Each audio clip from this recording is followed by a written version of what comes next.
চার শ্রেণীর সন্তান, এই চার শ্রেণীর সন্তান যেই বাবা পেয়ে যায়, চার শ্রেণীর সন্তান যেই মা পেয়ে যায়, ওই বাবা মার ভাগ্য যিনি খুলে দেন তিনি কে? আমরা আমাদের অনেকে সন্তানাদিকে বড় খেলোয়াড় বানিয়ে নিজেকে বড় ভাগ্যবান মনে করি। আমরা অনেকে আমাদের সন্তানকে বড় গায়ক বানালে আমরা নিজেকে বড় ভাগ্যবান মনে করি। বড় নায়ক বানিয়ে লালে বড়কে নিজেকে বড় ভাগ্যবান মনে করি। আমার সন্তান বড় ব্যবসায়ী, আমি নিজেকে অনেক বড় ভাগ্যবান পিতা মনে করি। অথচ রাসূল বলেন না, ওই পিতা ওই মা দুনিয়ার সবচেয়ে বড় ভাগ্যবান মা বাবা, যেই মা বাবার অধীনে চার শ্রেণীর সন্তান থাকে। এক নাম্বার নবীজি বলেন ওই বাবা বড় ভাগ্যবান, ওই মা বড় ভাগ্যবান, যেই মা বাবার সন্তান আল্লাহর রাস্তায় শহীদ হয়। বলেন সুবহানাল্লাহ। আরে শহীদ হওয়ার কামনা বাসনা তো আমাদের অনেকের নিজের মনের মধ্যেই নেই। নিজের সন্তানকে আল্লাহর রাস্তায় কিভাবে শহীদ বানাবো? রাসূল বলেন যেই ব্যক্তি অন্তরের অন্তঃস্থল থেকে শাহাদাতের কামনা করবে, মান সাআলাল্লাহা শাহাদাতা খালিসাম মিন কলবি, অন্তর থেকে যেই ব্যক্তি আল্লাহর কাছে শাহাদাতের কামনা করবে আর দোয়া করবে, আল্লাহ শহীদি মৃত্যু দাও, শহীদি মরণ দাও, এই দোয়া এই চাওয়া যার আল্লাহর কাছে হবে, আল্লাহর নবী বলেন বাল্লাগাহুল্লাহু মানজিলাতাশ শুহাদা, আল্লাহ তাআলা ওই ব্যক্তিকে শহীদের মর্যাদায় পৌঁছিয়ে দেন। ওয়া ইন মাতা আলা ফিরাশিহি, যদিও তার বিছানায় তার মৃত্যু হয়। মরতে তো সবাইকেই হবে, তবে মরণটা যদি আমার শহীদি মৃত্যু হয় তাহলে এটা কি আমার জন্য ভাগ্যের বিষয় হবে কিনা? সবাইকেই মরতে হবে, এখানে এমন কেউ নেই যে আমি মরবো না, সবাই মরবো। তো মরবই যেহেতু আল্লাহর কাছে চাইবো শহীদি মৃত্যু, যে আল্লাহ আপনি আমাকে শহীদি মৃত্যু দেন। শহীদদের ব্যাপারে আল্লাহর কোরআন প্রমাণ করে আল্লাহ তাআলা বলেন ওয়ালা তাহসাবান্নাল্লাযীনা কুতিলু ফি সাবিলিল্লাহি আমওয়াতা বাল আহইয়াউন ইনদা রাব্বিহিম ইউরযাকুন।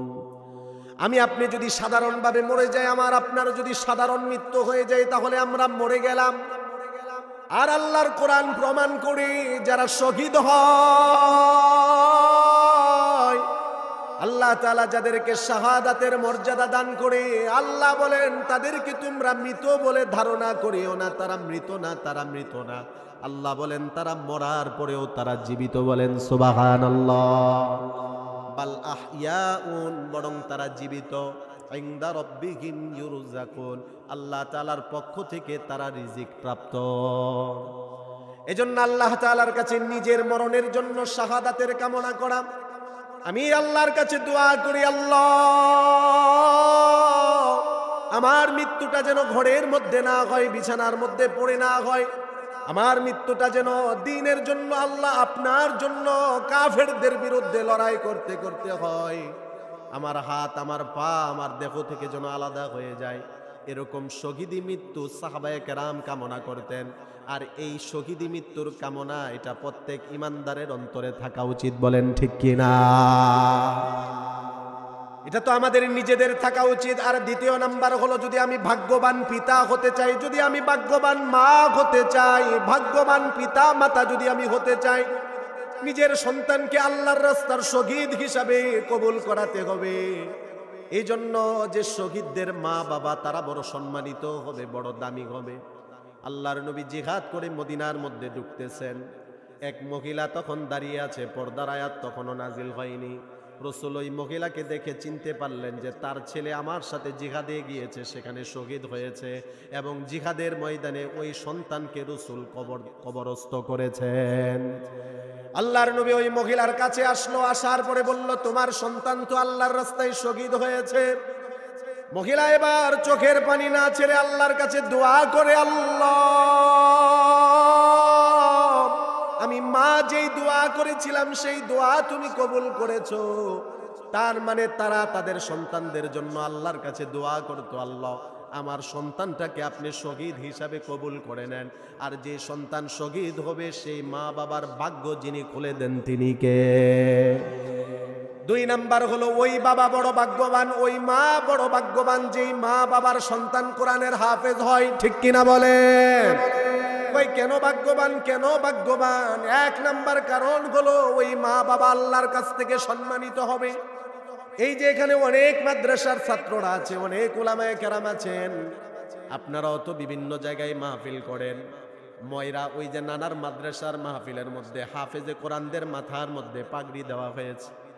এই যে কোরআনের হাফেজ যারা হাফেজ হয়, আমরা তাদের সম্মানার্থে তাদের মাথার মধ্যে পাগড়ি দিয়ে দেই। রাসূলের হাদিস প্রমাণ করে এই হাফেজে কোরআনের মা বাবার মাথার মধ্যে তাদের সম্মানার্থে আল্লাহ নূরের মুকুট পরিধান করিয়ে দিবে।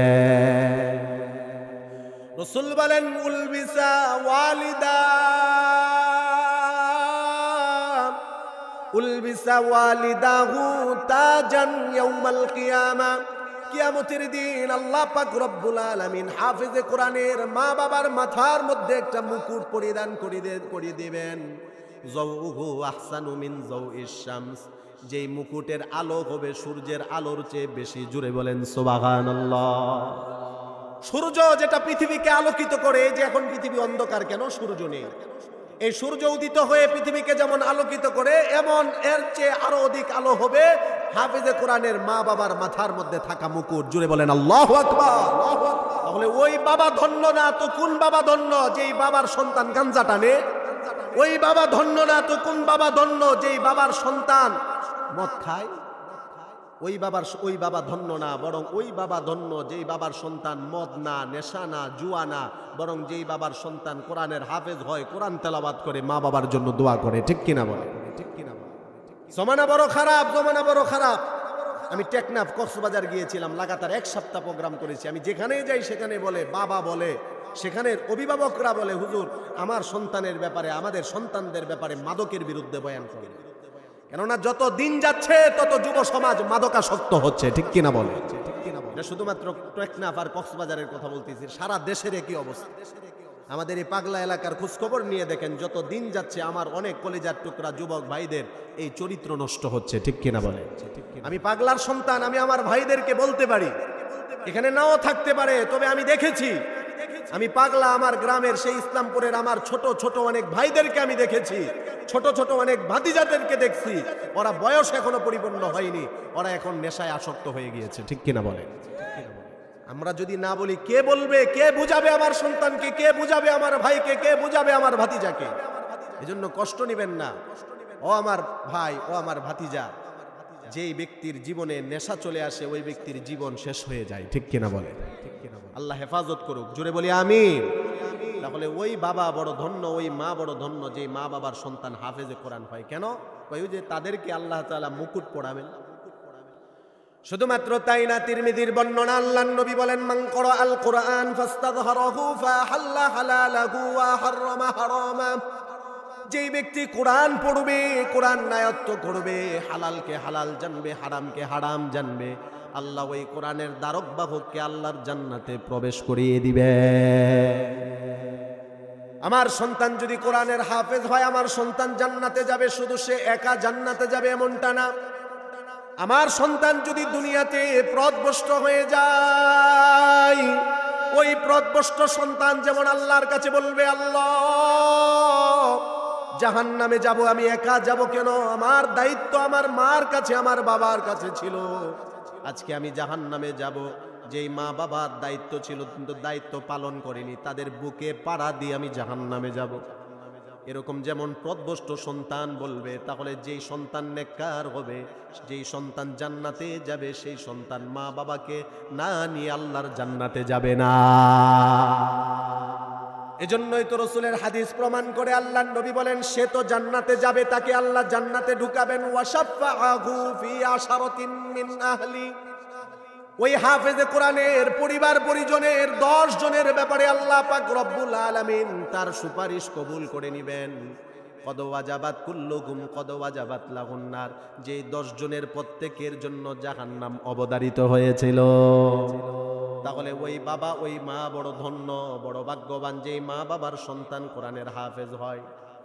এবার 3 নাম্বার আসেন, ওই বাবা ওই মা বড় ধন্য যেই মা বাবার সন্তান নাবালেক অবস্থায় মৃত্যুবরণ করে। যেই মা বাবার কলিজার টুকরাকে আল্লাহ তাআলা নাবালিগ অবস্থায় দুনিয়া থেকে নিয়ে নেন, যদিও ওই বাবার জন্য বড় কষ্টের, যদিও মার জন্য বড় কষ্টের, তবে যদি ওই বাবা ওই মা ধৈর্য ধারণ করতে পারে, তাহলে ওই মা বাবাকে বাইতুল হামদ নামক জান্নাত যিনি দান করবেন তিনি কে? তিরমিজি শরীফের বর্ণনা, হাদিসের সংখ্যা হলো 1037 নম্বর হাদিস। নবীজি বলেন, ইদা মাতা ওয়ালাদুল আবদি, যখন কোনো বান্দার সন্তান মারা যায়, যখন ছোট্ট কোনো সন্তান মা বাবার কলিজার টুকরা মারা যায়, قال الله تعالى لملائكته, আল্লাহ তার ফেরেশতাদেরকে ডাক দিয়ে বলেন, এই ফেরেশতারা, কবাস্তুম ওয়ালাদা আবদি, আমার বান্দার সন্তানটাকে তোরা নিয়ে আসছো জান কবজ করে। ফেরেশতারা বলে, নাম হে আল্লাহ, আমরা আপনার বান্দার সন্তানকে তার বুক থেকে ছিনিয়ে নিয়ে এসেছি। আল্লাহ তাআলা আবার ফেরেশতাদেরকে বলেন, এই ফেরেশতারা, কবাস্তুম সামারাতা ফুয়াদি, আমার বান্দার কলিজার টুকরা নার ছাড়া দনটাকে তোরা নিয়ে আসলি। ফেরেশতারা বলে, হ্যাঁ আল্লাহ, আমরা নিয়ে এসেছি।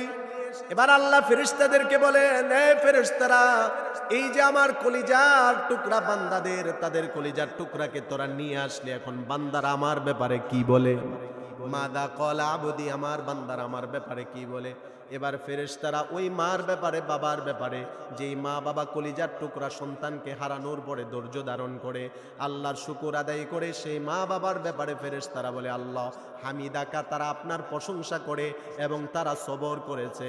আল্লাহ ফেরেশতাদেরকে বলেন, উবনু লাহু বাইতান ফিল জান্নাহ, ওই মা বাবার জন্য জান্নাতে একটা ঘর বানিয়ে দাও। ওয়াসাম্মুহু বাইতাল হামদি, সেই ঘরের নাম বাইতুল হামদ রেখে দাও। এখানে তো এমন অনেক বাবা আছেন যে ছোট্ট কালে আপনার সন্তান হারিয়েছেন, একটু হাত তুলেন তো দেখি, এমন কোন কোন বাবা? এই তো আমিও আপনাদের সাথে হাত তুলেছি, তার কারণ হলো এই যে আপনারা যারা হাত তুলেছেন, আমিও হাত তুলেছি। আমিও আমার কলিজার টুকরা, আমার কন্যা সন্তান, আমার মেয়েটাকে গতকালকে আমি কবরে রেখেছি। আমার বুকটা ফেটে যায়, আমি সহ্য করতে পারি না। তবে এই হাদিস আমি বেশি বেশি পড়ি, এই হাদিস আমি আমার সামনে রাখি। দিনের বেলা বারবার যখনই আমার সন্তানের কথা মনে পড়ে যায়, এই হাদিসটা আমি সামনে নিয়ে পড়তে থাকি আর সবর করি, ধৈর্য ধারণ করি। কেন? রাসূলের হাদিস প্রমাণ করে, যেই মার, যেই বাবার কলিজার টুকরা সন্তান নাবালেগ অবস্থায় চলে যায়, ওই মা বড় ধন্য, ওই বাবা বড় ধন্য। এই সন্তানের উসিলায় আল্লাহ তাদেরকে জান্নাত দান করে দেয়। আল্লাহ পাক রব্বুল আলামিন আমাকে গতকালকে সকাল 10:30টায় সন্তান, কন্যা সন্তান দান করেছেন। আগেও আমার একটা কন্যা সন্তান, একটা পুত্র সন্তান। তবে আশ্চর্যের বিষয় হলো, যেই সন্তানকে আল্লাহ নিয়ে নিবেন, সেই সন্তানের মায়া আল্লাহ বান্দার অন্তরে বেশি দেন। ঠিক কিনা বলেন? চেহারাটা দেখার পরে আমি বড় আশ্চর্য হয়েছি। মাশাআল্লাহ, আলহামদুলিল্লাহ, এত সুন্দর জান্নাতি চেহারা। আমার আগের সন্তানগুলো দেখতে মাশাআল্লাহ বড় সুন্দর, তবে এই সন্তানটা দেখতে তাদের চেয়ে অনেক গুণ বেশি সুন্দর। জন্মগ্রহণ করেছে সুস্থ অবস্থায়, মাও সুস্থ, ছেলেও সুস্থ। আমি বড় খুশি। আমি যারা দায়িত্বে ছিল, ডাক্তার, মহিলা, সবাইকে হাদিয়া দিয়ে বিদায় করেছি। বাজারে গিয়ে আমি অনেক ধরনের ছোট্ট বাচ্চাদের সাবান, স্নো, কসমেটিক যা আছে সব আমি ক্রয় করেছি। অনেক জামা কাপড় বড় স্বপ্ন নিয়ে আমি ক্রয় করেছি। তবে আমার মেয়ের গায়ের মধ্যে কাফনের কাপড় পরবে আমি জানতাম না, কাফনের কাপড়টা আমি ক্রয় করতে পারিনি। বাড়িতে আসার পরে দেখেছি আমার মেয়ে আমার দিকে তাকিয়ে আছে, তার মার দিকে তাকিয়ে আছে। কিছুক্ষণ পরেই তার মাও বুঝতে পারলো না কখন নিঃশ্বাস তার বন্ধ হয়ে গেল। অনেক সময় শুনেছি, অনেকবার শুনেছি, বাবার কাঁধে নাকি সন্তানের লাশ অনেক ভারী হয়। তবে এটা আমি বুঝতে পারিনি, গতকালকে বুঝতে পেরেছি। ছোট্ট একটা দেহ আমি আমার কুলের মধ্যে নিয়েছি। আমার কাছে মনে হয়েছে বিশাল বড় একটা পাহাড় আমার মাথার মধ্যে চাপিয়ে দেওয়া হয়েছে। এজন্য ধৈর্য ধারণ করতে হবে। নিজের সন্তান, কলিজার টুকরা যাদের সন্তান আল্লাহ তাআলা নিয়ে নিয়েছেন, মায়া মোহাব্বত ভালোবাসা তো আছে। যখনই মনে পড়ে তখনই আমার সেই দৃশ্য মনে পড়ে যায়। ছোট্ট বাচ্চাটাকে আমি নিজের হাতে কবরে রেখেছি। আহারে এত সুন্দর চেহারা, চেহারার সৌন্দর্যতাই পুরা কবরটা কেমন জানি আলোকিত হয়ে গিয়েছে। সাদা কাপড় সুন্দর চেহারার মধ্যে জড়িয়ে দেওয়া হয়েছে, সৌন্দর্যতার অনেক বৃদ্ধি পেয়েছে। এই যে ইমানদারের অন্তরের এই মায়া, এই মোহাব্বত আল্লাহ তাআলা যে এই যে ছিনিয়ে নিয়েছেন, যদি ধৈর্য ধারণ করতে পারে, রাসূলের হাদিস প্রমাণ করে তার জন্য বাইতুল হামদ নামক জান্নাত দান করবেন কে? তাহলে আমার বলা উদ্দেশ্য হলো, ওই মা বাবা বড় ভাগ্যবান যেই মা বাবা 4 শ্রেণীর সন্তান পায়। 1 নাম্বার হলো শহীদি সন্তান, 2 নাম্বার হলো ওই সন্তান যেই সন্তান কোরআনের হাফেজ হয়, যেই সন্তান আলেম হয়, 3 নাম্বার হলো ওই সন্তান যেই সন্তানকে মা বাবা নাবালেক অবস্থায় হারিয়ে ফেলেছে। অনেক হাদিস এই ব্যাপারে আছে। আল্লাহ পাক রব্বুল আলামিন এই সন্তানগুলোকে দিন শেখার জন্য নবী ইব্রাহিম আলাইহিস সালাতু ওয়াস সালামের দায়িত্ব দিয়ে দেন। আমার আপনার এই ছোট্ট ছোট্ট সন্তানগুলো আমার আপনার জন্য আল্লাহর কাছে সুপারিশ করবে। আমার আপনার ছোট্ট ছোট্ট সন্তানগুলো আমার আপনার জামা কাপড় ধরে টানাটানি করবে। আমি চিনব না আমার সন্তানকে, আমার সন্তান আমাকে চিনতে ভুল করবে না। আমার সন্তান ঠিকই চিনতে পারবে যে এটা তোর বাবা, আমার সন্তান ঠিকই চিনতে পারবে এটা তোর মা। এই জন্য ওই মা ওই বাবা বড় ভাগ্যবান যেই মা বাবার সন্তানকে আল্লাহ ছোট্ট কালে নিয়ে নেয়। 4 নাম্বার হলো ওই মা বা ওই মা ওই বাবা বড় ভাগ্যবান যেই মা যেই বাবাকে আল্লাহ তাআলা অসুস্থ সন্তান দান করেন। দেখবেন চোখে দেখে না অন্ধ সন্তান, বিকলাঙ্গ, এমন অনেক সন্তান। এরকম যে সন্তানদেরকে আল্লাহ তাআলা যে মা বাবাকে দান করেন, ওই মা বাবা যদি সন্তানগুলোকে লালন পালন করতে পারে, ধৈর্য ধারণ করতে পারে, ওই মা বাবার ভাগ্য যিনি খুলে দেন, জুড়ে বলেন তিনি কে? তাহলে আমরা যদি ভাগ্যবান পিতামাতা হতে চাই, তাহলে এই 4 শ্রেণীর 1 শ্রেণীর আমরা মা বাবা হতে হবে। এজন্যই আমাদের সেই বসুন্ধরার মুফতি সাহেব হুজুর আল্লাহর কাছে প্রায় দোয়া করতেন, আল্লাহ আমার একটা সন্তানকে নাবালেক অবস্থায় তুমি নিয়ে নাও। কেন? জান্নাতের আশায়। সুবহানাল্লাহ বলে এই দোয়া আল্লাহর কাছে করতেন যে আল্লাহ নাবালেক অবস্থায় একটা সন্তানকে আপনি নিয়ে নেন। কেন? যাতে করে আমি তার উসিলায় জান্নাত পেতে পারি। তো আমার বয়ান আমি কি করব, আমার মন মানসিকতা আসলে ভালো না। আমি বড় ভারাক্রান্ত অবস্থায় আপনাদের সামনে বসছি। আমি আপনাদের কাছে প্রথমত দোয়া চাই। আমি তো আপনাদেরই সন্তান, আপনাদেরই এলাকার মানুষ। আমি আপনাদের কাছে দোয়া চাই আল্লাহ তাআলা যেন আমাকে আমার পরিবারকে উত্তম ধৈর্য ধারণ করার তৌফিক দান করেন। সকলে বলি আমিন। তবে হ্যাঁ, রমজানের প্রস্তুতি আগামীকালকেই আমাদের যেহেতু তারাবি হওয়ার বেশিরভাগ সম্ভাবনা আছে, তো এখন আমাদের রমজানের পরিপূর্ণ প্রস্তুতি হলো, এখন আমি পরিপূর্ণ আমলের জন্য প্রস্তুতি নিয়ে নিতে হবে। একটা নামাজ, 1 ওয়াক্ত নামাজ যেন আমার না ছুটে, প্রতিদিন নিয়মিত কোরআন তেলাওয়াত যেন আমার না ছুটে, এবং প্রতিদিন জিকির আজকার তাসবিহ তাহলিল এগুলো যেন আমার না ছুটে। তারাবি যেন একটাও আমার না ছুটে। আর তারাবি পড়ার চেষ্টা করব। কি তারাবি? সূরা তারাবি না খতমে তারাবি? চেষ্টা করব খতমে তারাবি পড়তে। রমজান মাসটা তো আমলের মৌসুম, আমলের মাস। একটু চেষ্টা করে দেখি, সহজ হবে।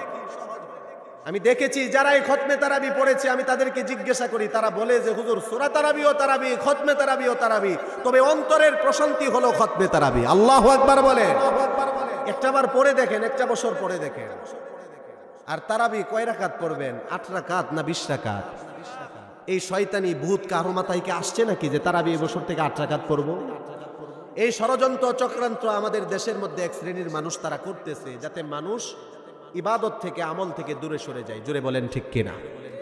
আমি তো বলি যারা মানুষকে আমল থেকে ইবাদত থেকে দূরে সরায়, এলাকার মধ্যে যেমন গরু চোর আছে, মুরগি চোর আছে, এরা হলো আমল চোর। এরা ওই চোরের চেয়ে নিকৃষ্ট চোর। বলেন ঠিক কিনা? এলাকার গরু চোর, মুরগি চোর, অন্য চোর অনেক ভালো ওই আমল চোরদের চেয়ে। যারা মানুষকে ভুল দেয়, এই ভুল এভাবে বুঝায় যে তারাবি 20 রাকাত না, তারাবি 8 রাকাত পড়েন, এরা হলো গরু চোর, মুরগি চোরের চেয়ে আরো নিকৃষ্ট। জুড়ে বলেন ঠিক কিনা? দলিল যুগে যুগে উলামায়ে কেরাম দিয়েছে, অনেক সময় দলিল দিয়েছে 8 রাকাতের বিরুদ্ধে এবং 20 রাকাতের পক্ষে। শক্তি দলিল উলামায়ে কেরাম দিয়েছে। কিন্তু এই মূর্খের দরেরা একটা কথা আছে না যে বিচার মানি কিন্তু তালগাছ আমার।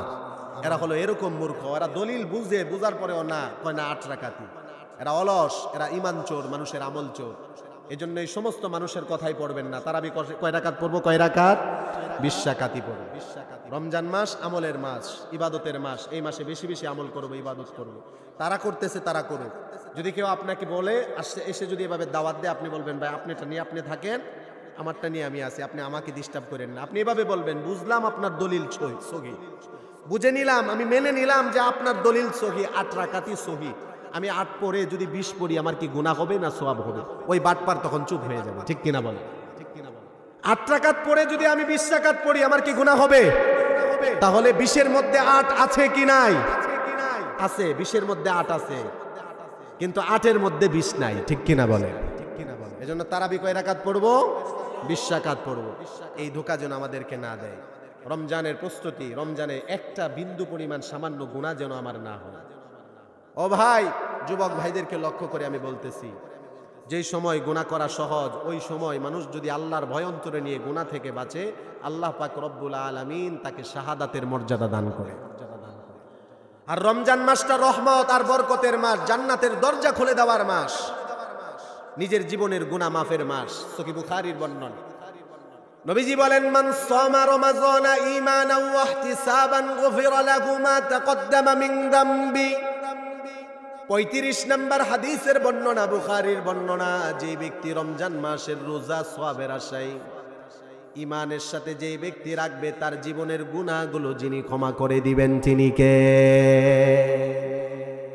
নবীজি বলেন, বুখারীর বর্ণনা 1998 নম্বর হাদিস, রাসূল বলেন, ইদা জাআ রমাযান, রমজান মাস যখন আসে, এই মাসটা হলো এমন বরকত, এমন রহমতের মাস। এই মাসের উসিলায় ফুত্তিহাত আবওয়াবুল জান্নাহ, জান্নাতের সব দরজাগুলো যিনি খুলে দেন তিনি কে?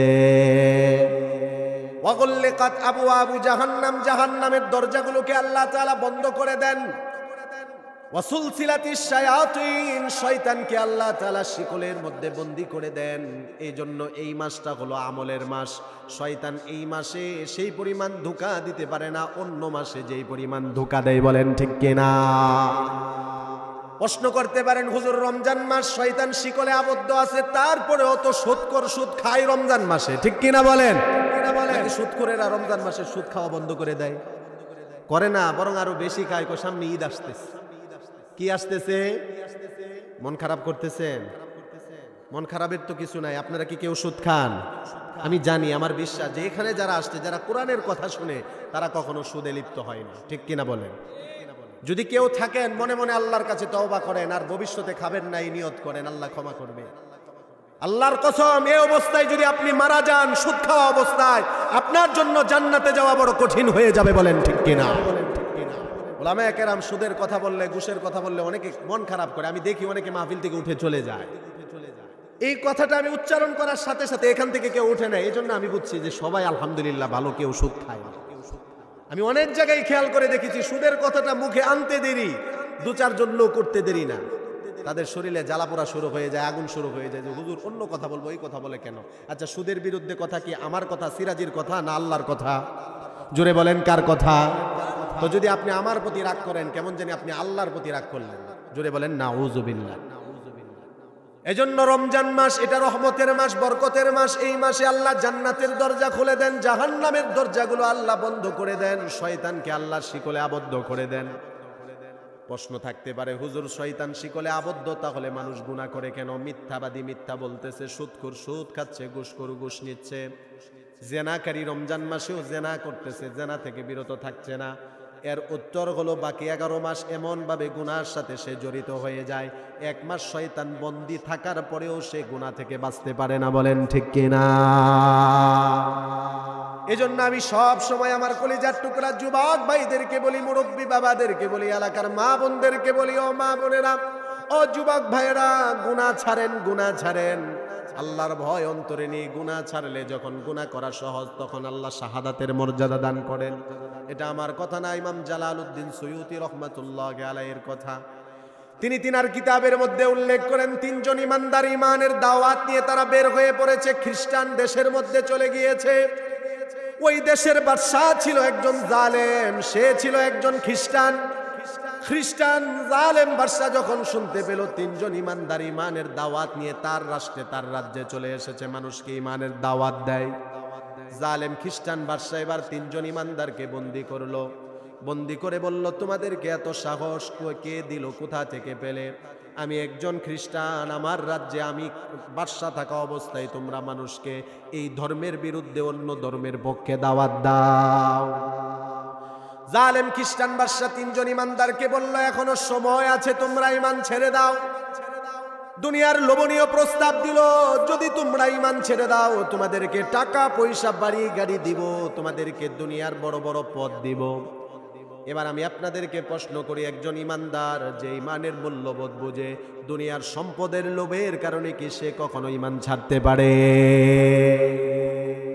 যে ইমানদার তার ইমানের মূল্যবোধ বুঝে, ইমানের চেতনা যে বুঝতে পারে, সেই ব্যক্তি কখনো ঈমান ছাড়তে পারে না। তবে যে ইমানদার ইমানি মূল্যবোধ বুঝে না, সেই ব্যক্তি টাকার লোভে ঈমান ছেড়ে দেয়। যেমন আমি রংপুর পীরগাছায় গিয়েছিলাম, সেখানে এলাকার মানুষ এসে বলতেছে, হুজুর আমাদের এলাকার কিছু মুসলমান তারা টাকার কাছে বিক্রি হয়ে গিয়েছে, তারা খ্রিস্টান হয়েছে। বলেন নাউজুবিল্লাহ। আমি তখন বলেছি যে আপনারা তাদের জন্য আফসোস করে লাভ নাই, তারা মুসলমান, নামে মুসলমান। কোন মুসলমান, কোন মুমিন যদি প্রকৃত ইমানদার হতে পারে, সে টাকা কেন পুরা পৃথিবীর মালিক বানিয়ে দিলেও সে ঈমান ছাড়বে না। বলেন ঠিক কিনা? জালেম বাদশা যখন তিনজন ইমানদার ব্যক্তিকে প্রস্তাব করলো, ঈমান ছেড়ে দাও, তোমাদেরকে দুনিয়ার সম্পদ দিব, তারা বলল না। এবার তাদেরকে প্রস্তাব দেওয়া হলো, যদি তোমরা ঈমান না ছাড়ো, গরম টকবকে তেলের মধ্যে তোমাদেরকে ফালানো হবে। এই কথা শোনার পরে তিনজন ইমানদার, জালালউদ্দিন সুয়ুতি রহমাতুল্লাহ আলাইহি লিখেন, তারা আপন তিন ভাই ছিল, বড় ভাই, মেজো ভাই, ছোট ভাই। এক বাক্যে তিন ভাই বলে দিল, জীবন দিয়ে আমরা শহীদ হব, তারপরেও আমরা ঈমান দিব না। জালেম খ্রিস্টান বাদশা এবার ছোট ভাইটাকে ধরে হাত পা বেঁধে গরম টকবকে তেলের মধ্যে ছেড়ে দিল। হাত পা বেঁধে গরম টকবকে তেলের মধ্যে ছেড়ে দেওয়ার সাথে সাথে শরীর থেকে গোশতগুলো আলাদা হয়ে গেল, হাড্ডিগুলো খড়কুটার নেই আলাদা হয়ে বেশি গেল। তার মানে সে শহীদ হয়ে গেল, কিন্তু ঈমান দিল না। এই দৃশ্য দুই ভাই দেখতেছে। এবার মেজো ভাইয়ের পালা। মেজো ভাইকে জালেম বাদশা এবার হাত পা বেঁধে গরম টকবকে তেলের মধ্যে যখন ছেড়ে দিবে, সবাই তাকিয়ে দেখে তার মধ্যে মৃত্যুর কোনো ভয় নেই, চেহারার মধ্যে মৃত্যুর কোনো ছাপ নেই, বরং মুস্কি হাসি দিয়ে গরম টকবকে তেলের মধ্যে নিজের দেহকে ছেড়ে দেয়। বাদশার মনে কৌতূহল জাগলো, কি ব্যাপার, তার মুখের মধ্যে মুস্কি হাসি দেখলাম, তার কারণ কি? এদের কি মৃত্যুর কোনো ভয় নেই? খ্রিস্টান জালেম বাদশা এবার এক পাদ্রীকে প্রশ্ন করলো, কিরে পাদ্রী, এদের কি মৃত্যুর কোনো ভয় নেই? এরা কি মরণকে ভয় পায় না? জানের কোনো মায়া নেই এদের?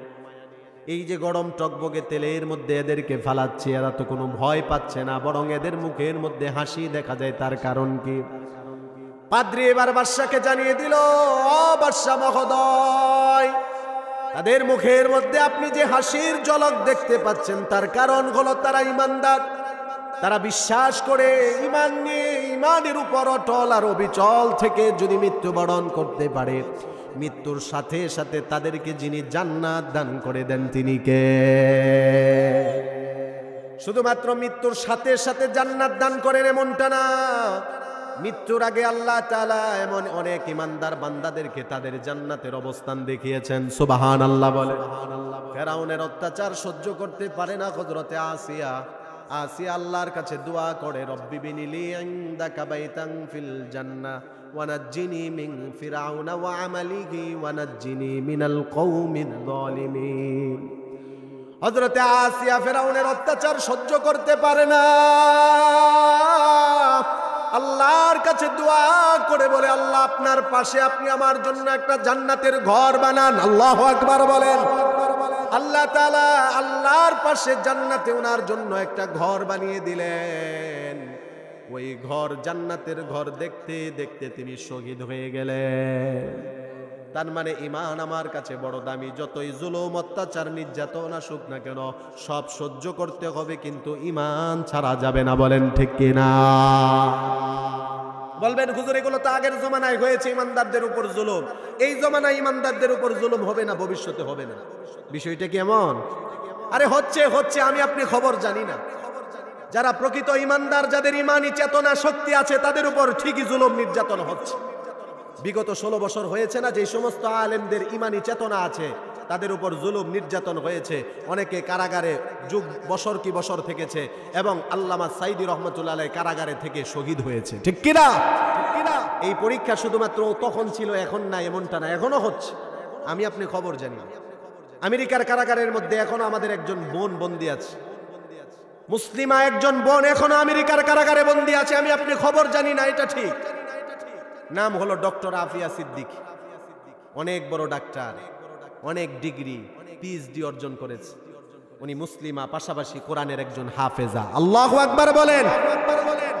এই ইহুদি, নাসারা, এই খ্রিস্টানরা, এই জালেমরা, তাদের একটাই মাথা ব্যথা, এত বড় ডক্টর হওয়ার পরে, এত শিক্ষায় শিক্ষিত হওয়ার পরে সে কোনো কোরআনের হাফেজা হলো কেন? মানুষকে কোরআনের দিকে ডাকে। এই অপরাধের কারণে এটাকে অপরাধ মনে করে জালেমরা আমাদের বোনকে বন্দী করেছে। আজকে নয়, কালকে না, 16 বছর আগে বন্দী করেছে। 16টা বছর ধরে নির্যাতন করতেছে আমাদের এই বোনের উপর। আল্লাহ এই জালেমদেরকে ধ্বংস করুক, জোরে বলে না আমিন। আমেরিকার কারাগারে বন্দী এখন। গত বছর 15 বছর পর তার বোনকে তার সাথে সাক্ষাতের অনুমতি দিয়েছে। 15 বছরে কোনো পরিবার পরিজন কারোর সাথে সাক্ষাতের অনুমতি দেয়নি জালেমরা। ডক্টর আফিয়া সিদ্দিকী ওনার বোনের সাথে সাক্ষাতে বলতেছে, বোন রে, আমার উপর এমন কোনো জুলুম নির্যাতন নাই যে আমেরিকার সরকার, এই জালেমরা আমার উপর হায়েনারা করেন।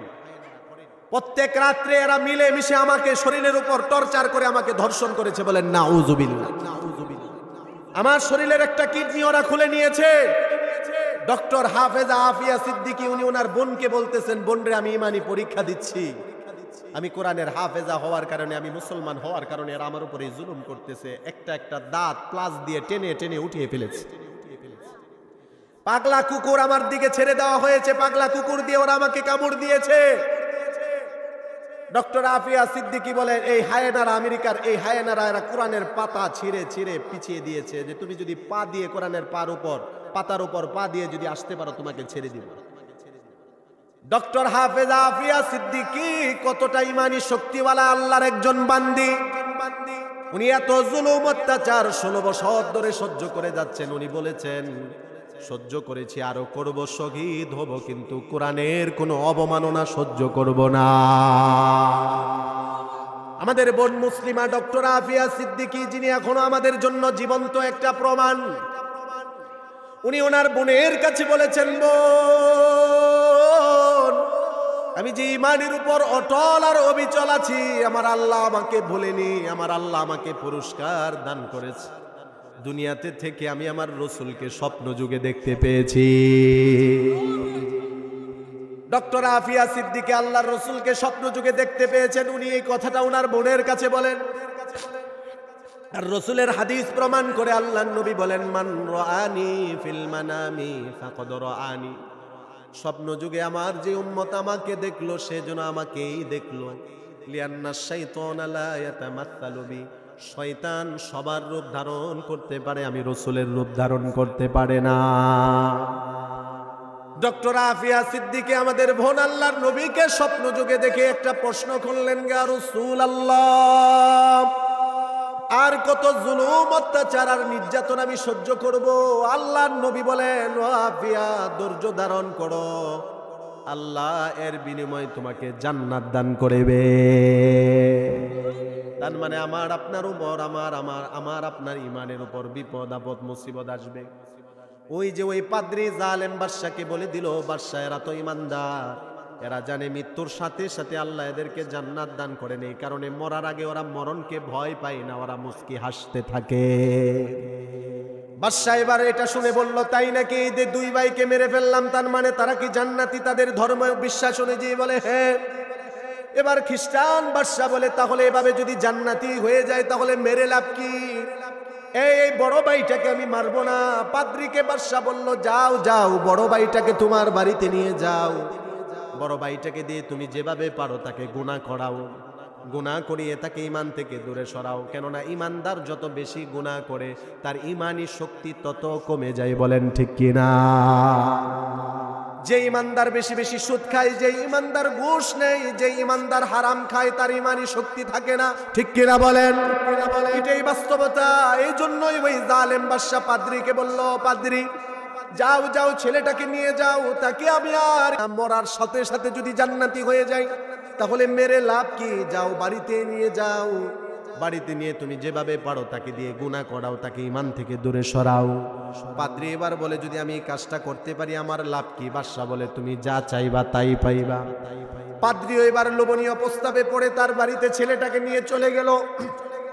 তার নিজস্ব এক মেয়ে, তার নিজ কন্যা সন্তানকে ডাক দিয়ে বলল, ও মা, বড়ই সুন্দরী রূপবতী যুবতী মেয়েকে ডাক দিয়ে বলতেছে, মা কতদিন আর বাদশার গোলামি করবো, এইভাবে থাকবো? বাদশা বড় একটা লোভনীয় প্রস্তাব দিয়েছে, ছেলেটাকে দিয়ে যদি মা গুনাহ করাতে পারি যা চাইবো তাই দিবে। মা তোর ভাগ্য আমার ভাগ্য খুলে যাবে, তোর কাছে ছেলেটাকে রেখে গেলাম, যেভাবে পারস মা তুই ছেলেটাকে দিয়ে গুনাহ করিয়ে তাকে ঈমান থেকে দূরে সরাবি। জালালউদ্দিন সুয়ুতী রাহমাতুল্লাহি আলাইহি শরহুস সুদূর আলা আহওয়ালিল আমওয়াতি ওয়াল কুবুর এই কিতাবের মধ্যে লেখেন, এই কথা বলে পাদ্রী চলে যায়। যাওয়ার আগে তার মেয়েকে বলে যায়, মারে ঘরের মধ্যে ছেলেটাকে বন্দি করে রাখবি, আর যখনই ছেলেটার ক্ষুধা লাগবে খাবারের জন্য শুকরের গোশত দিবি, পান করার জন্য মদের পানি দিবি। কেননা তারাও ভালো করে জানে ইমানদারের ভিতরে যদি হারাম খাদ্য চলে যায় ইমানদারের দুয়ার কবুল হয় না। বলেন ঠিক কিনা? এটা তারা ভালো করেই জানে। ইহুদি নাসারারা ইমানদারের ভিতরে যদি হারাম খাদ্য চলে যায়, ইমানদার যতই বদদুয়া করুক তাদের বদদুয়া কবুল হবে না। এ কারণে বড়ই ষড়যন্ত্র আর চক্রান্ত করে আমাদের জন্য ইহুদি নাসারারা সুদি কারবার সহজ করে দিচ্ছে। কথা বলেন ঠিক কিনা? এটা তাদের ষড়যন্ত্র চক্রান্ত। মেয়েটাকে আরো বলে গেল, মা রে তুই যেভাবে পারস সেভাবে ছেলেটাকে দিয়ে গুনাহ করাবি, জেনায় লিপ্ত করাবি। বাবা হয়ে মেয়েকে বলতেছে, ছেলেটাকে প্রয়োজন হলে জেনায় লিপ্ত করাবি তোর সাথে, তুই তোর রূপ সৌন্দর্যতা যা আছে সব ছেলেটার সামনে ঢেলে দিবি। এই কথা বলে ঘরের মধ্যে দরজা বন্ধ করে তালা মেরে পাদ্রী চলে গেল। একদিন দুই দিন নয়, এক সপ্তাহ দুই সপ্তাহ নয়, 40 দিন এভাবে থাকার পরে পাদ্রী আসলো, তালা খুলে ঘরের দরজা বন্ধ, দরজা খুললো। মেয়েটাকে ডাক দিয়ে বলতেছে, মারে 40 দিনে তুই কি করতে পারলি এবার তুই বল। মেয়েটা এবার বাবার সামনে এসে বলে, ও বাবা, 40 দিনে আমার চেষ্টার কোনো কমতি ছিল না বাবা, আপ্রাণ চেষ্টা করেছি, তবে বাবা ছেলেটাকে দিয়ে কোনো গুনাহ করাতে পারিনি। গুনাহ তো দূরের কথা বাবা, ছেলেটার ইমানি শক্তি দেখে আমি তোমার মেয়ে নিজেই মুসলমান হয়ে গিয়েছি। তার ইমানি শক্তি দেখে আমি নিজেই তো মুসলমান হয়ে গিয়েছি। ও বাবা, আমি তাকে দিয়ে আর কি গুনাহ করাবো? তো জালালউদ্দিন সুয়ুতী রহমতুল্লাহ আলাইহি সর্বশেষ লিখেন, যখন গুনাহ করা মানুষের জন্য সহজ হয়ে যায়, চতুর্দিকে গুনাহ আর গুনাহ, সামনে গুনাহ, পিছনে গুনাহ, ডানে গুনাহ, বামে গুনাহ, এই গুনাহ যখন সয়লাভ, তখন যদি আল্লাহর কোনো বান্দা অন্তরে আল্লাহর ভয় নিয়ে গুনাহ থেকে বাঁচে, তাকে শাহাদাতের মর্যাদা দান করেন কে? এজন্য গুনাহ থেকে বাঁচবো তো ইনশাআল্লাহ। রমজান মাসটা যেন আমাদের গুনাহ মুক্ত মাস হয়, রমজান মাসটা যেন গুনাহ মুক্ত হয়ে আমরা যেন আমলওয়ালা মাস যেন কাটাতে পারি। আল্লাহ আমাদেরকে সেই তৌফিক দান করুক, সকলে বলি আমিন। রমজান মাসে যে আমলগুলো বেশি বেশি করবেন, তার মধ্যে একটা আমলের কথা আমি বলি। বুখারীর বর্ণনা, রাসূল বলেন, সুবহানাল্লাহি ওয়া বিহামদিহি, এই তাসবিহটা আমার যে উম্মত প্রতিদিন 100 বার পড়বে, হুত্তাত খাতায়াহু ওয়া ইন কানাত মিথলা জাবাদিল বাহরি, তার জীবনের গুনাহ যদি সমুদ্রের ফেনা পরিমাণ হয়, তারপরেও তার জীবনের গুনাহ আল্লাহ মাফ করে দিবে। সুবহানাল্লাহ। এজন্য আমরা রমজান মাসে বেশি বেশি তাসবিহ পড়ব। রাসূল হাদিসের মধ্যে বলেছেন 4টা কাজ বেশি বেশি করার জন্য, লা ইলাহা ইল্লাল্লাহর জিকির, ইস্তিগফার এবং জান্নাত বেশি বেশি চাইবো, জাহান্নাম থেকে পানা চাইবো। প্রত্যেক ফরজ নামাজের পরে একবার করে আয়াতুল কুরসি পড়বো, পারবো ইনশাআল্লাহ। আর সর্বশেষ আর একটা আমল, প্রত্যেক রাত্রে শোয়ার আগে, ঘুমাতে যাওয়ার আগে 3 বার, অত্যন্ত সর্বনিম্ন হলেও কতবার 3 বার সূরা ইখলাস পড়বেন, তারপরে ঘুমাতে যাবেন। আল্লাহ আমাদেরকে আমলগুলো করার তৌফিক দান করুক, সকলে বলি আমিন। হযরত চলে আসছে, এখন আর আলোচনা দীর্ঘায়িত করার কোনো সুযোগ নেই। আল্লাহ আমাদের সকলকে রমজান মাসটাকে যথাযথভাবে যেন আমলে কাটাতে পারি, আমাদের সকলকে সেই তৌফিক দান করুক, আবারও বলি আমিন। আল্লাহ এই মাহফিলকে কবুল করুক, এলাকাবাসীকে আল্লাহ কবুল করুক, আমিন। ওয়া আখিরু দাওয়ানা আলহামদুলিল্লাহি রাব্বিল আলামিন। আসসালামু আলাইকুম ওয়া রাহমাতুল্লাহি ওয়া বারাকাতুহু।